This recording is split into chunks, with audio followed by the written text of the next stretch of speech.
যুক্তরাজ্যের সাধারণ নির্বাচনে ভরাডুবি হয়েছে ক্ষমতাসীন কনজারভেটিভ পার্টির।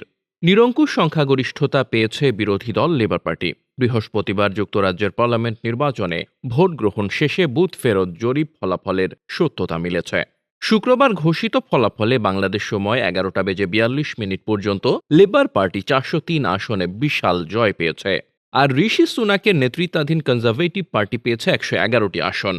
ফলে যুক্তরাজ্যের টানা 14 বছর পর ক্ষমতা হাত ছাড়া হচ্ছে কনজারভেটিভ পার্টির। বিদায় ঘণ্টা বেজে গেছে প্রধানমন্ত্রী ঋষি সুনাকের। নিয়ম অনুযায়ী সংখ্যাগরিষ্ঠ আসন পাওয়া দলকে সরকার গঠন ও দলের নেতাকে প্রধানমন্ত্রী হওয়ার আহ্বান জানাবেন যুক্তরাজ্যের রাজা তৃতীয় চার্লস। ফলে যুক্তরাজ্যের পরবর্তী প্রধানমন্ত্রী হচ্ছেন লেবার পার্টির নেতা স্যার কিয়ার স্টারমার। 10 নং ডাউনিং স্ট্রিটের নতুন বাসিন্দা হতে চলেছেন স্টারমার। লন্ডনে লেবার পার্টি নেতা কিয়ার স্টারমার বলেছেন, পরিবর্তন এখন থেকেই শুরু হলো।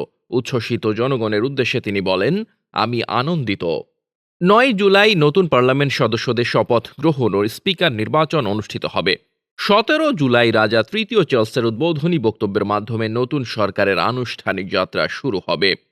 কিয়ার স্টারমারের জন্ম রাজধানী লন্ডনে। 61 বছর বয়সী স্টারমার রাজনীতিতে আসার আগে ছিলেন মানবাধিকার আইনজীবী। যুক্তরাজ্যের পাবলিক প্রসিকিউশন দপ্তরের পরিচালক পদে দায়িত্ব পালন করেছেন।